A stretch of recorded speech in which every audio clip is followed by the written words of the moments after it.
Ciao, come stai? Cum ogni desti spalle Bitte de vistu scialle Ah no,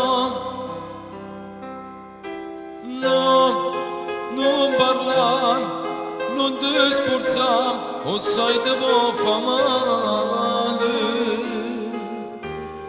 Tu mi sei troppo care Ah no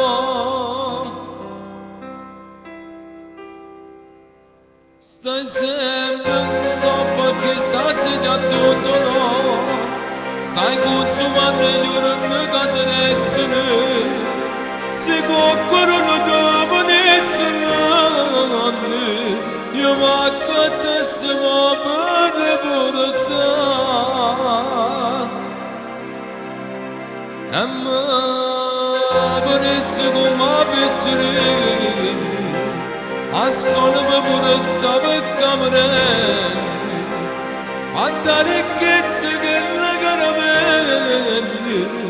Ogni mattina mi accattavi tu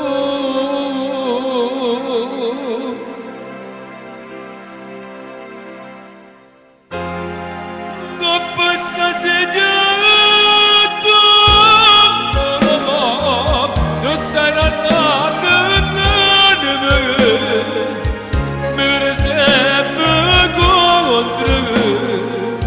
E tu non ti puoi muovere Con l'uncinetto da pagare Passi giornate sana E fa lasciare pena E pensa ancora a me Ma l'ultimo capello si fa E quando vediamo sempre più vecchi E potete nascondere anche lacrime Perché non può io meglio correre E torniamo per i più piccoli Mentre mi segni in mano ste manelli Quanta ricchezza che la caramelli Ogni mattina mi accattavi tu